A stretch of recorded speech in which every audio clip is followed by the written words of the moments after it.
बिस्मिल्लाहिर्रहमानिर्रहीम, अस्सलाम वालेकुम, गुड इवनिंग एंड नमस्कार टू एवरीवन। मैं हूं फ़खर यूसुफजई और आप देख रहे हैं debate with Fakhar. Debate with Fakhar में आज बिल्कुल हम बात करेंगे जो पाकिस्तान के ख़िलाफ़ यूएस सेनेट में एक बिल पेश हुआ, क्या उसके असरात हो सकते हैं या इससे पहले पाकिस्तान के ख़िलाफ़ किस किस किस्म की चीज़ें या पाबंदियाँ पाकिस्तान भुगत चुका है।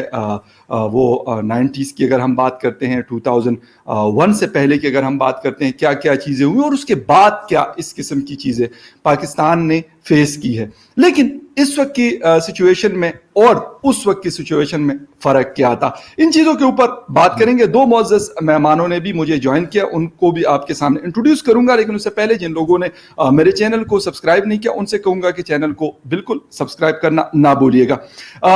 मेरे पास दो लोगों का पैनल मौजूद है, बड़े ऑनरेबल गेस्ट मेरे साथ हैं, हिंदुस्तान से भी और पाकिस्तान से भी। हिंदुस्तान से मुझे ज्वाइन कर रहे हैं मेजर जनरल सहवाज साहब ने मुझे ज्वाइन किया और पाकिस्तान से ब्रिगेडियर रिटायर्ड सैयद नज़ीर साहब ने मुझे ज्वाइन किया है।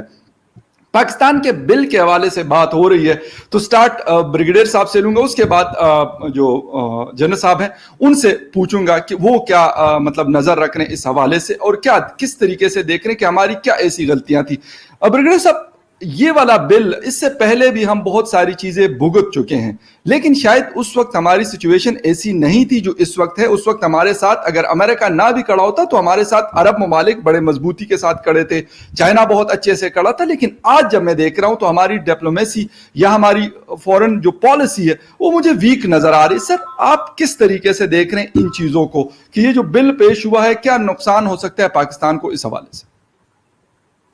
जी, बहुत शुक्रिया। सबसे पहले तो अभी बिल पास नहीं हुआ है, बिल सबमिट हुआ है और उस बिल में 22 रिपब्लिकन्स हैं जो कि अपोजिशन वाले हैं। अब उनके साथ जो डेमोक्रेट्स है वो कितना साथ देते हैं ये तो देखा जाएगा। फिर इसकी कब कानूनी हैसियत बनती है वो अनदर बात है। और तीसरा, इसके लिए मेरे ख्याल में 180 डेज उन्होंने कहा है, क्योंकि ये आप देख ले कि 4 सुदूर जिसमें डेमोक्रेट्स भी शामिल थे और जिसमें रिपब्लिकन्स भी शामिल थे। जंग रिपब्लिकन्स ने शुरू किया था, डेमोक्रेट ने ले लिया, फिर रिपब्लिकन्स ने गले लगा दिया और फिर उसके बाद डेमोक्रेट्स के पास आया। तो ये बुश से लेकर ओबामा और ओबामा से लेकर ट्रंप और ट्रंप से लेकर बाइडन पर ये बात आ गई। अब इसके कुछ सियासी पहलू है और कुछ इसका एक जायजा है जो आइंदा के लिए मेरे ख्याल में कि इस किस्म के जब वाकयात होते हैं, क्योंकि अनफॉर्चुनेटली आप ये फॉर्चुनेटली इसका जो एंड हुआ है वो अमेरिका के लिए एक खिफत है और उसको शिकस्त से तशबीह दी जा रही है। और दूसरी तरफ पर जो उनके सेनेटर्स जो ग्रेलिंग कर रहे हैं, पेंटागन के जो डिफेंस सेक्रेटरी ऑस्टिन से लेकर सेंटकॉम कमांडर से और फिर उनके जो जॉइंट चीफ है उन तक, तो सबकी ग्रिलिंग बड़ी जबरदस्त हो रही है। तीसरी बात यह आ जाती है कि तजादात बहुत हैं जो सामने आ रहे हैं, क्योंकि जो उनका फॉरेन सेक्रेटरी है ब्लिंकन, वो कह रहे हैं कि ट्रंप ने हमें विड्रॉल तो दिया था लेकिन उसका प्लान नहीं दिया था, जबकि उनके सेंटकॉम कमांडर और दूसरे कह रहे हैं कि उस दौरान हम इतने भी मतलब है कि परप्लेक्स थे कि हमें चाइना के साथ और ईरान के साथ बार बार राब्ता करना पड़ा कि कहीं ट्रंप साहब एक नई जंग न छेड़ दें उधर से विड्रॉल के बाद। और तीसरी बात यह आ जाती है कि वहां पर इतने और तजादात हैं और कि एक तरफ पर कहते हैं कि हमने अपने अहदाफ का हासिल कर लिए और दूसरी तरफ कह रहे हैं कि ये जो विड्रॉल हुआ है ये एक डिसऑर्गेनाइज्ड और एक खिफत पर मबनी हुई विड्रॉल था। तीसरी बात ये भी कह रहे हैं कि जो बिल के हवाले से, खुसूसन कि पाकिस्तान के हवाले से, कि इनका तालिबान के साथ क्या राब्ते थे स्ट्रेटेजिक लेवल पर, टेक्टिकल लेवल पर, लॉजिस्टिक लेवल पर, इंटेलिजेंस लेवल पर, सेफ हेवंस के लिहाज से और इसके अलावा उनकी सपोर्ट के लिहाज से, और तीसरी बात कि उनको गाइडेंस और स्ट्रेटेजिक डायरेक्शन देने के लिहाज से। फिर ये एक और मज़ा का खेज बात उसमें ये है कि अमेरिका ये जानना चाहता है कि जो पंजशेर था वो कैसे फाल हो गए, क्यों फाल हो गए और किसकी मदद उसमें शामिल थी। अजीब अजीब सी चीज। तो मेरे ख्याल में ये जो मुर्दा जो जो गड़े मुर्दे हैं उनको निकालना चाहिए तो अच्छी बात है, लेकिन उनके अपने ऑलराइट। पेंटागन के, स्टेट डिपार्टमेंट के और व्हाइट हाउस के अपने स्केलेटन उस क्लोजेट्स में बहुत ज्यादा ठीक। मौजूद है। तो मेरे ख्याल ओके, में ओके ये सर, बिल्कुल। एक लंबा अरसा होगा, शायद ठीक है। शायद ये पूरा हो या पूरा ना हो। ठीक है, बिल्कुल सर। आपने बिल्कुल बात की। और जनरल साहब, एक चीज़, मतलब जनरल मार्क मिले ने जिस वक्त वो बात कर रहे थे यूएस सेनेटर से, और उनके सामने बड़े सख्त किस्म के सवालात भी हुए, लॉयड ऑस्टन से बड़े मुश्किल किस्म के सवालात हुए।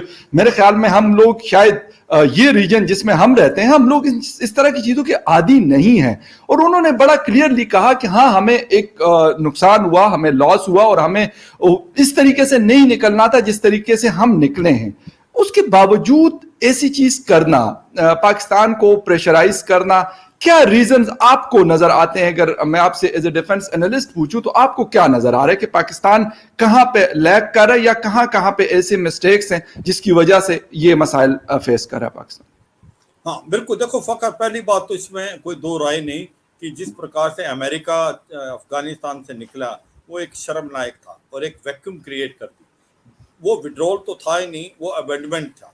क्योंकि जिस प्रकार से एक बार निकला है कि तालिबान 11 दिन के अंदर ब्लिट्जक्रिग करके एक फौज जो कि 3 से 4 लाख की थी अफगान फोर्सेस की, उसने बिना लड़े ही हाथ खड़े कर दिए।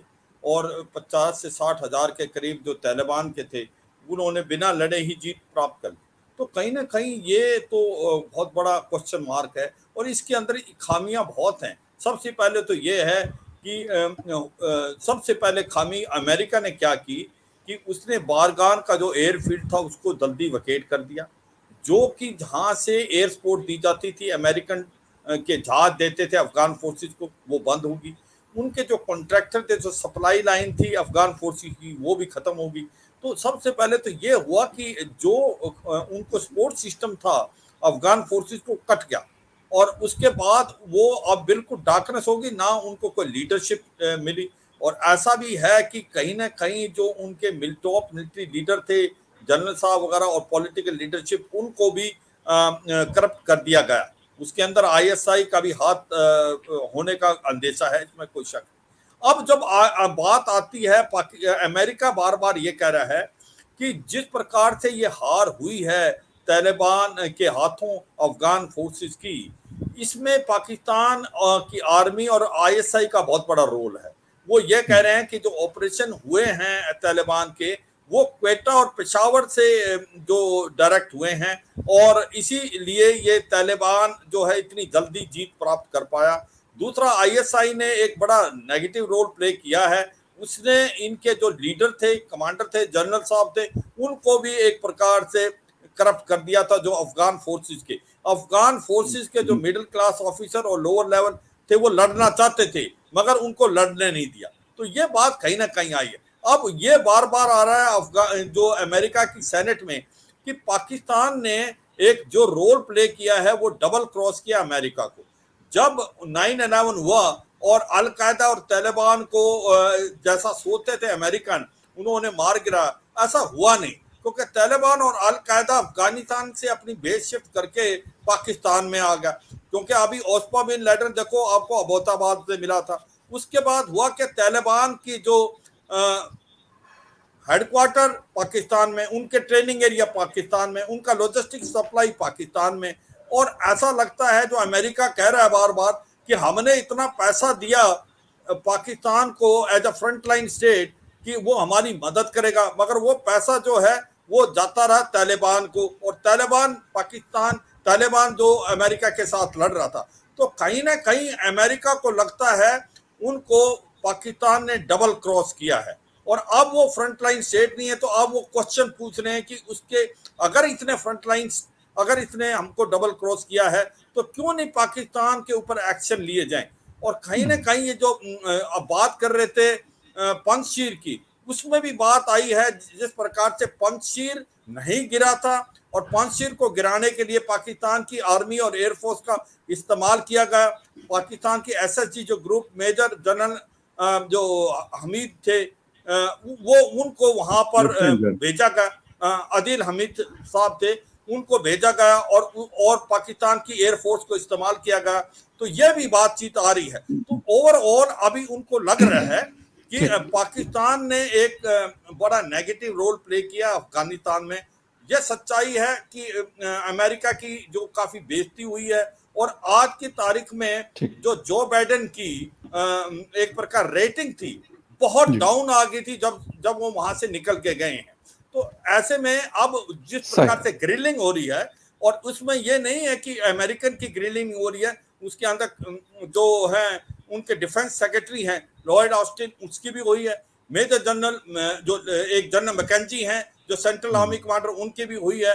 और जॉइंट चीफ ऑफ स्टाफ है जनरल मिले, उनका भी है। ठीक है। मगर उन्होंने सब ने यही पॉइंट आउट किया है कि कुछ खामियां अमेरिकन की भी रही हैं, और ओके। मगर ये भी है कि पाकिस्तान ने बड़ा एक नेगेटिव रोल प्ले किया ओके। है। पाकिस्तान ने राइट। तालिबान की मदद की है, पंचशील में पाकिस्तान की इन्वॉल्वमेंट थी। और राइट। जो पाकिस्तान ने ये गवर्नमेंट भी जो बनाई है ISI के कहने पे बनी है, ये एक जो गवर्नमेंट बनी है अफगानिस्तान के अंदर, वो इंक्लूसिव गवर्नमेंट नहीं है। ओके वो सर, हक्कानी ओके। नेटवर्क की डोमिनेटेड है।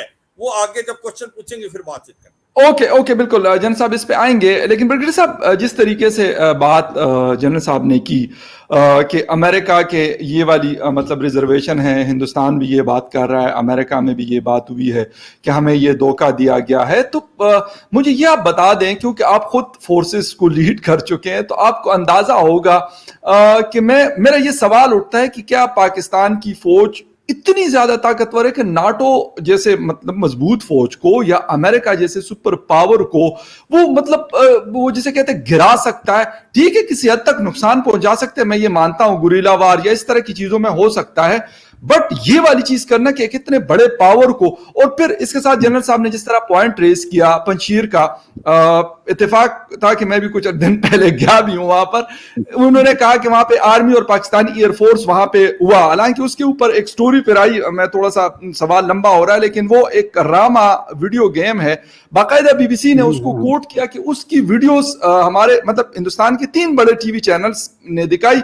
मैं खुद उस पर जाता हूं, ऐसा कोई वो नहीं है, बाकायदा मतलब बुलाते हैं, तो उन्होंने ये सारी चीज की। लेकिन सर, आप as a analyst, as a Pakistani जो है एक्स आर्मी पर्सन, आप कैसा देखते हैं इस तरह के इल्जामात को? हम मतलब जिसे कहते हैं इससे हटकर कि हम जिसे कहते हैं पाकिस्तानी है तो हम हर चीज के ऊपर कहते हैं नहीं ऐसा तो हो नहीं सकता। उसामा बिन लादेन के ऊपर हमने किया, लेकिन अनफॉर्चुनेट थे, हम जो मर्जी कह दे, लेकिन वो एबटाबाद से बरामद हुए, जैसे तैसे भी थे। हम आज भी उसको कोई डिनाई करता है, कोई एक्सेप्ट करता है, लेकिन इस तरह की चीजें पास्ट में हुई सर, इस वजह से फिर हमारे ऊपर इस तरह की उंगलियां उठती। ये बड़ा अच्छा सवाल है, और खुसूसन अगर इसको हम ग्राउंड रियलिटी के साथ, और फिर 20 साल है, इसमें बहुत अप्स एंड डाउन आए हैं। और जहां तक पाकिस्तान का ताल्लुक है, तो पाकिस्तान अमेरिका का इससे पहले भी सीटो सेंटो में अलाए था, और इधर भी फ्रंट लाइन स्टेट था। और उस वक्त जो फैसला किया गया था जनरल मुशर्रफ ने किया था, और पाकिस्तान मेरे ख्याल में जरूरत से ज्यादा अमेरिका को, जो उन्होंने कहा, कॉलिन पॉल ने कहा कि हमने कहा कि 7 पॉइंट्स में 3 को एग्री करेगा, वो 7 को एग्री कर गया था। तो पाकिस्तान की दूसरी बात यह है कि वक्तन फवक्तन, जाहिर है हम पाकिस्तान के पास टेक्निकल इंटेलिजेंस भी था, ह्यूमन इंटेलिजेंस भी था, नेबर भी था, और अमेरिका और नाटो का पूरा एक्सेस जनरल साहब खूब जानते हैं कि अगर लॉजिस्टिक्स न हो, और आपके पास कॉरिडोर्स न हो, और आपके पास ये जो इंटेलिजेंस सपोर्ट और शेयरिंग न हो, तो क्या ख्याल है कि एक लैंडलॉक कंट्री अफगानिस्तान जैसे, जो इंसर्जेंसी के लिए हेवन है, और जो पहले 2 एम्पायर्स का ग्रेवयार्ड है, उसमें कोई सुपर ताकत का जितना भी बड़ा हो, और उनके पास जितना एयरफोर्स, जितना टमाहाक और जितने क्रूज मिसाइल हो, उसके जरिए क्या अब जब तक बूट्स ऑन ग्राउंड न हो, वो उस लड़ाई को जीत सकते हैं? मेरे ख्याल में एक बहुत बड़ा सवाल है। ये सवाल हम उस वक्त भी, हमारे साथ वार कोर्स में NDC में अमेरिकन ऑफिसर्स थे, और उनसे हम पूछते थे, बल्कि उनकी चिड़ बन चुकी थी 2003-4 में, जब उनसे हम कहते थे कि आपकी एग्जिट स्ट्रेटेजी क्या है। तो क्योंकि वहां पर आमतौर पर स्ट्रेटेजीज और पॉलिसीज की बात होती है, तो हम अक्सर ये सवाल उससे पूछते थे, तो उनका चिड़ बन जाता था कि उनके पास जवाब नहीं था। सिर्फ ये कहते थे क्या सुपर पावर आए तो उसके पास एग्जिट स्ट्रेटेजी नहीं होगी, यकीनन नहीं थी, एक बात। दूसरी बात ये है कि खुद आप देख लें कि तीनों जर्नैलों के जो बयानात है, टेस्टिमनी है, उसमें कितने तजादात है। दूसरा, उन्होंने कहा था कि हमने ट्रंप को भी बताया था, प्रेसिडेंट ट्रंप को और बाइडेन को भी बताया था कि 2,500 फौज आप वहां पर छोड़ दें ताकि ये जो विड्रॉल हो ये इन ऑर्डर हो। वो नहीं हुआ। तीसरी बात ये है कि वो कह रहे हैं कि ये जो कुछ हुआ इसमें हमारा स्ट्रेटेजिक फेलियर है, जो कि जनरल मिलर ने उसको इस्तेमाल किया इस लफ्ज को। और अगर ये है तो फिर मेरे ख्याल में कि सेल्फ सोलिंग की सोल सर्च की ज्यादा जरूरत है बनिस्बत दूसरों पर ब्लेम लगाने के। तीसरी बात जो आपने अपने सवाल में भी पूछा कि क्या पाकिस्तान का ईसाई रिसोर्स के लिहाज से और टेक्निकल इंटेलिजेंस के लिहाज से क्या CIA से ज्यादा या MI5 MI6 से इससे ज्यादा ताकतवर है। दूसरी बात यह कि क्या पाकिस्तान का फौज जो कि खुद एक इंटरनल जिसको एग्जिस्टेंशियल थ्रेट कहा था उस वक्त, रोज 5-5 10-10 धमाके होते थे जनरल कियानी ने, और फिर जिस तरीके से हमने ऑपरेशन किए, सवात में किए, फाटा में किए, बाकी इलाकों में किया, क्या अमेरिका का आप एक ऑपरेशन भी आप दिखा सकते हैं कि इस लेवल के थे। तीसरी बात यह है कि एक मर्ज ऑपरेशन हुआ था जिसमें टोटल 66 कैजुअल्टीज थी, और फिर जो उन्होंने एक मुश्तरका ऑपरेशन प्लान किया था वो प्लानिंग में ही रहा, लॉन्च ही नहीं हुआ। तीसरी बात कि वो ये गोल पोस्ट चेंज नहीं कर रहे थे, पहले कहते हैं कि टेररिज्म के खिलाफ जंग है, फिर उसके बाद काउंटर इंसर्जेंसी है, फिर नेशन बिल्डिंग आ जाएगा, फिर डेमोक्रेसी लाए थे, फिर ह्यूमन राइट्स आ चुके थे। ये सारे उनके गोल्स नहीं थे जो आप कह रहे हैं नहीं हमारा गोल तो सिर्फ वो था। असल में बात ये है कि ये जो कुछ हुआ है ये अमेरिका का जाना पहचाना हुआ पहले से स्ट्रेटजी। वो एक मस्त हाथी है, उसके साथ बहुत बड़ा फौजी ताकत है, 40% उनकी डिफेंस इंडस्ट्री है। उस इंडस्ट्री को कोई न कोई जंग चाहिए ताकि वो वहां पर पुराना एमुनेशन या किसी पर बेच दे या वहां पर उसको इस्तेमाल करे या टेस्ट करे। दूसरी बात यह जाती कि इसमें उनके जर्नैलों ने भी खूब पैसा कमाया है और अफगानिस्तान के जर्नैलों ने और उनके पॉलिटिशियन ने भी बहुत ज्यादा कमाया है। मैं आपको एक मिसाल देता हूं कि यहाँ से एक दुकानदार मंसूर के नाम से चला गया और करजई साहब से मिला जब प्रेसिडेंट थे, और वहां पर उसको स्टेट गेस्ट रूम में का, और उसने कहा कि मैं मंसूर हूं तालिबान का कमांडर, और उसको $2 मिलियन दिए गए। तो अगर ये हालत थी तो मेरे ख्याल में मैं भी चला जाता, शायद आप भी चले जाते, जनरल साहब भी चले जाते, उसको भी कुछ मिल जाता। तो पाकिस्तान ने क्या अब बात ये है कि इस पूरे जंग में इंडिया शामिल नहीं था, और इंडिया वहां पर सिर्फ शरारत के लिए मौजूद था, क्योंकि हमारा वेस्टर्न फ्रंट उनके फेवर में था कि ये गर्म रहे, और फिर ईस्टर्न फ्रंट पर खुद एक्टिव थे। इसके अलावा जो वो बात करते हैं बलूचिस्तान की, फिर फाटा की, फिर इन ऑपरेशंस की बात करते हैं, तो ये सारा तो हमें पता है कि किस किस्म का नैरेटिव है और वो चल रहा है। लेकिन अभी ये कोशिश कर रहा है पॉलिटिकल लेवल पर और डिप्लोमेटिक लेवल पर कि जिस तरीके से पंजशेर का मुद्दा सबसे पहले इंडिया ने उठाया था, तो अब बाइडेन के कान में मोदी साहब ने भी कह दिया तो उसने भी पंजशेर को सामने ले आया।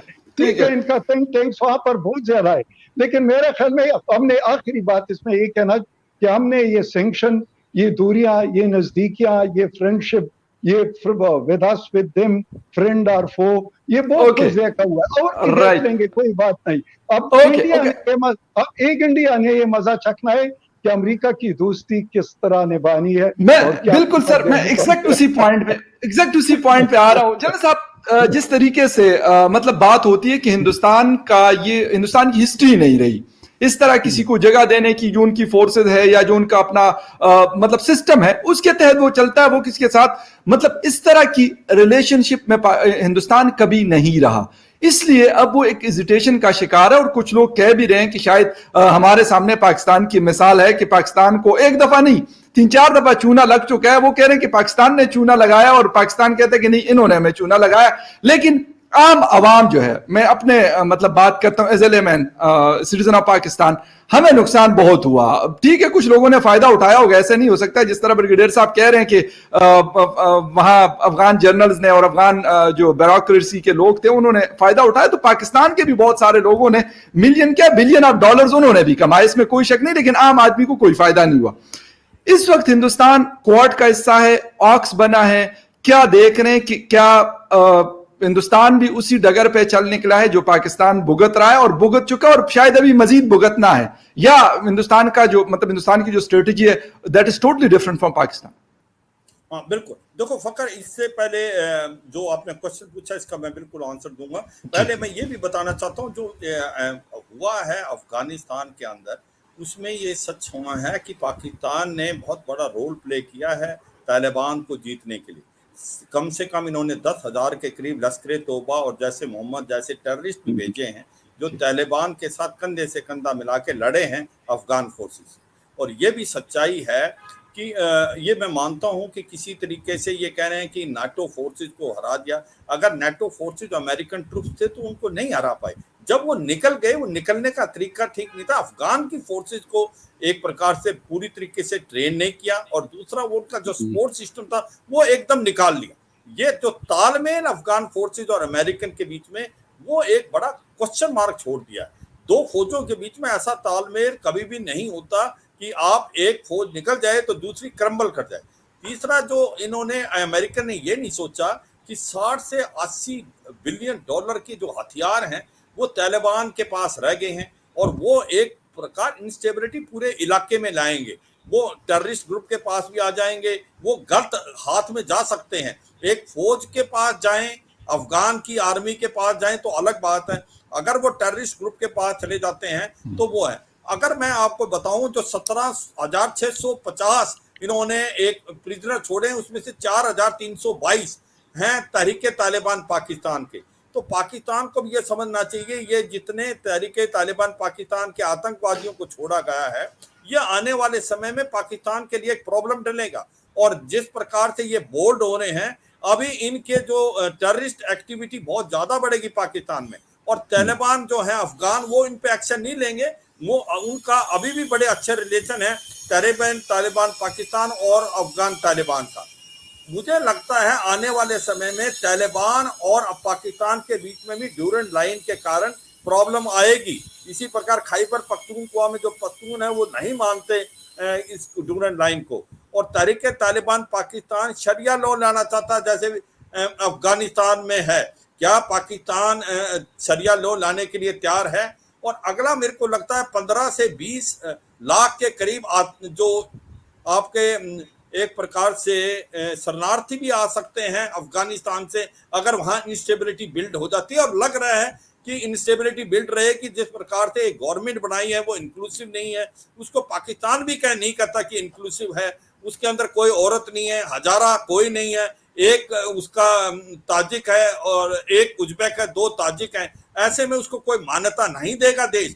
अगर ऐसा देने वाला तो पाकिस्तान क्यों नहीं मान्यता देता उसको? कोई नहीं दे रहा है, क्योंकि सब सोच रहे हैं कि जिस प्रकार से तालिबान ने प्रॉमिस किया था वो तो ग्राउंड पे कर नहीं रहा।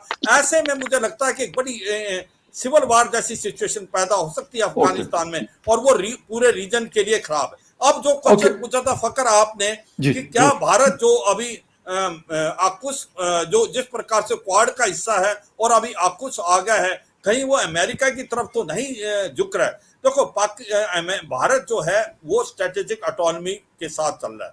भारत नहीं किसी अलायंस के साथ होता।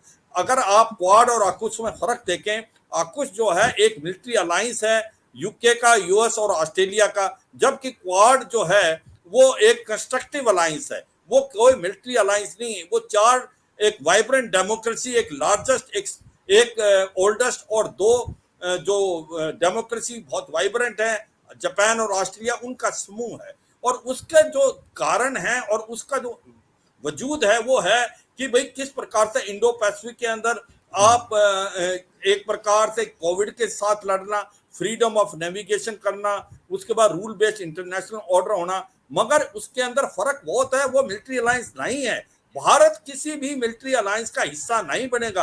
अगर भारत मिलिट्री का अलायंस बनना चाहता था और बन लेता तो अमेरिका उसको अकुश में ले लेता, पर भारत नहीं बनना चाहता। तो भारत अपनी जो स्ट्रेटेजिक ऑटोनॉमी के साथ चलेगा, और ये बिल्कुल साफ बात है। जबकि आकुश है वो एक मिलिट्री अलायंस है जिसके अंदर यूएस और UK nuclear power submarine Australia को देंगे, उसमें फिर ऑस्ट्रेलिया वही करेगा जो अमेरिका बोलेगा। तो मुझे लगता है इसमें थोड़ा फर्क महसूस करना चाहिए कि भारत जो एक स्ट्रेटेजिक ऑटोनॉमी है, चाहे वो अमेरिका हो या रूस हो, भारत वो करेगा जो उसके नेशनल इंटरेस्ट के लिए है। और कभी भी, आई रिपीट, कभी भी फकर कोई भी बेस किसी देश को नहीं देगा और अपना एरिया इस्तेमाल नहीं होने देगा किसी गलत काम के लिए। तो ये एक बड़ी इंपॉर्टेंट चीज है, ये महसूस करना चाहिए कि आकुश और क्वाड में क्या फर्क है। क्वाड एक मिलिट्री अलायंस नहीं है और भारत आने वाले समय में भी कभी भी किसी मिलिट्री अलायंस का हिस्सा नहीं बनेगा। ओके ठीक है। अच्छा ब्रिगेडियर साहब, लास्ट सवाल है, टाइम हमारे पास क्योंकि कम है। एक तो ये कि मतलब जिस तरीके से अभी यूएस जो बिल की बात हम कर रहे हैं, तो उसमें उन्होंने एक ये भी बात की है कि जो पाकिस्तान के न्यूक्लियर वेपन्स हैं वो हाथ लग सकते हैं, मतलब जो दहशतगर्द हैं पाकिस्तान में, या टीटीपी की बात कर लें या किसी की भी बात कर लें, तो उन्होंने कहा कि ये पॉसिबल है। इसके साथ साथ एक चीज और है, क्या हम अपने कार्ड्स या हमारी डिप्लोमेसी सर क्यों फ्लॉप हो रही है? हमने अभी जो बाइडेन साहब ने कोई कॉल नहीं की मोदी साहब के साथ, उनकी तकरीबन 1 या 1.5 घंटे की मीटिंग हुई, बड़ी इंपॉर्टेंट। उसके बाद क्वाड की मीटिंग हुई तकरीबन 2.5 घंटे की वाशिंगटन में।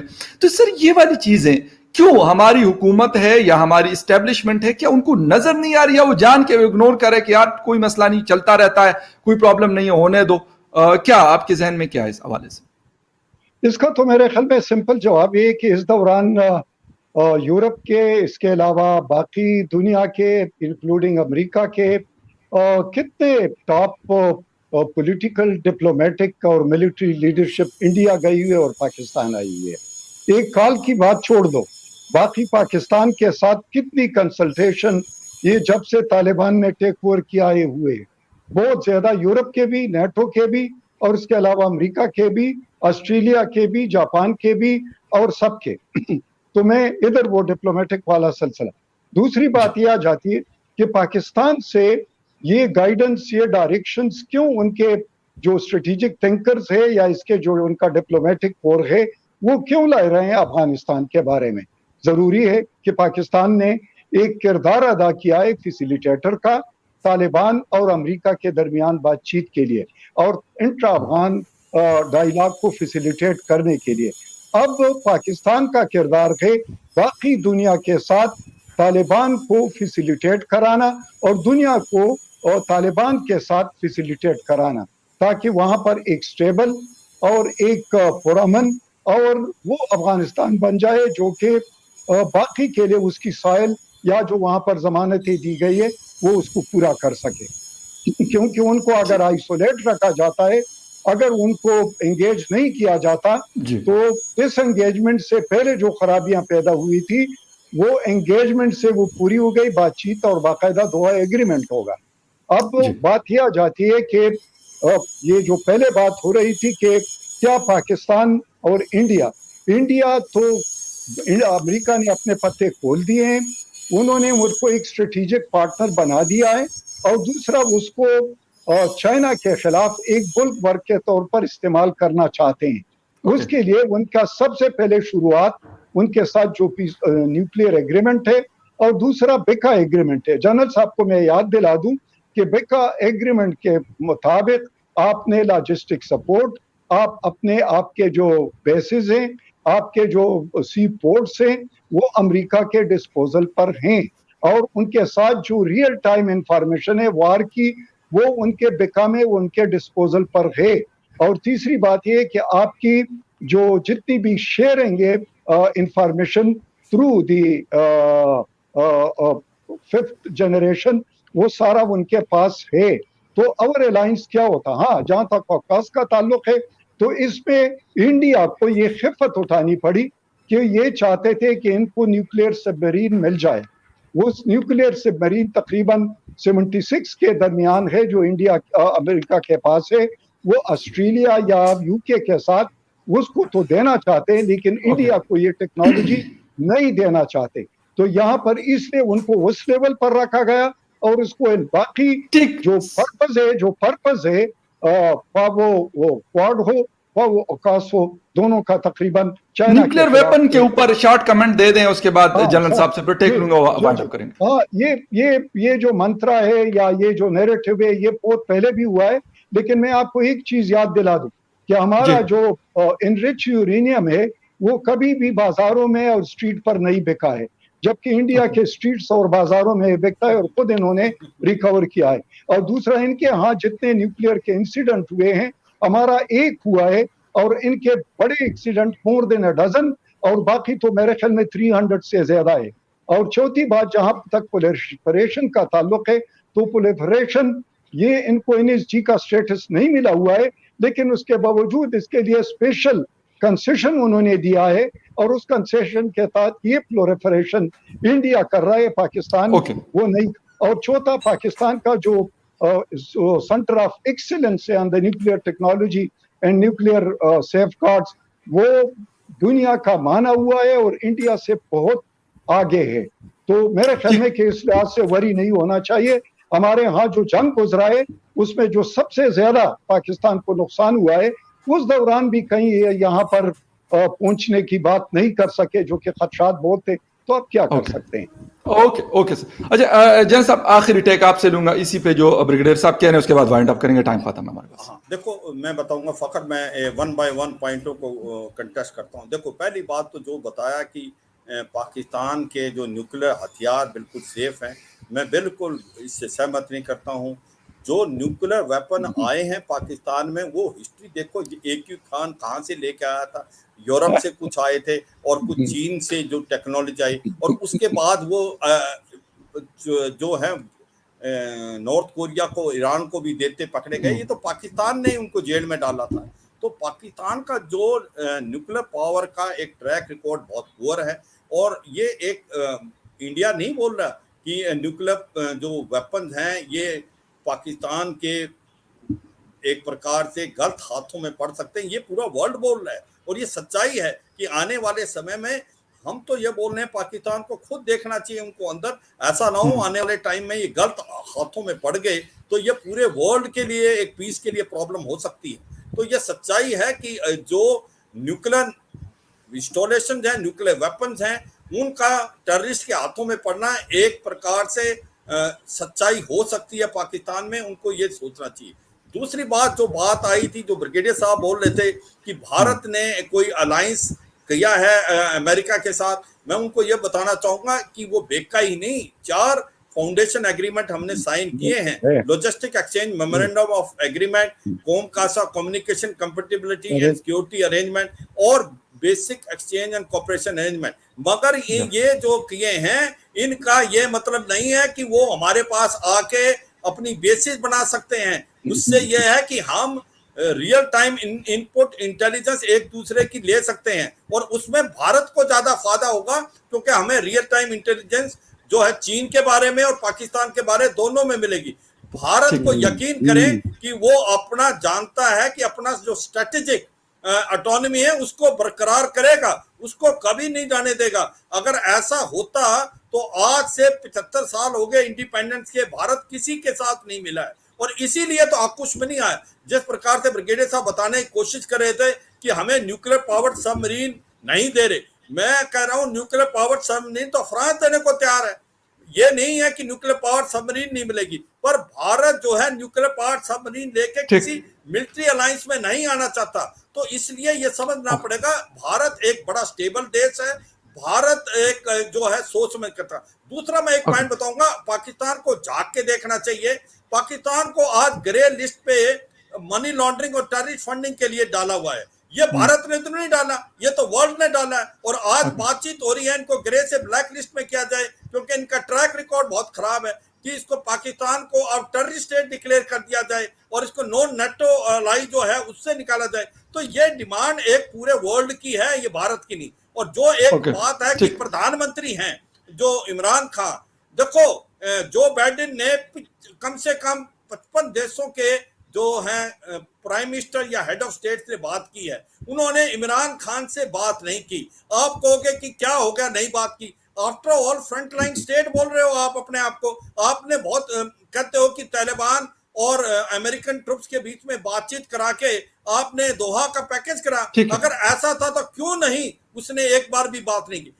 ठीक है, मकसद ये है कि बिल्कुल सर। आज जो बाइडेन जो है वो इमरान खान को कोई भी वजूद नहीं देते, ना वो इम्पोर्टेंस देते पाकिस्तान को। ओके। और अब अमेरिका वहां से निकल गया है, अभी फ्रंट लाइन स्टेट नहीं है पाकिस्तान, उसको बेसिस नहीं Alright. चाहिए। ठीक है। तो अब वो पाकिस्तान पे बहुत सख्ती से आएगा, ये याद ओके। रखो। आने वाले समय में मुझे लगता है अगर पाकिस्तान की जो फाइनेंशियल कंडीशन है वो खराब है, वो इतनी खराब है कि उसको मदद चाहिए। अगर ऐसे में मुझे नहीं लगता कि कहीं से मदद मिलेगी। और अगर पाकिस्तान के ऊपर अमेरिका ने प्रेशर डाला तो बहुत मुश्किल हो सकती है आने वाले ओके समय में Pakistan. Okay thank you very much general साहब, and thank you very much brigadier साहब for joining the show, and thank you very much viewers for watching debate with Fakhar Yusufzai. किसी और डिबेट में आप लोगों से फिर मिलते हैं। Take care and bye. बहुत शुक्रिया। Thank you very much. Thank you. Bye bye, great, thank you.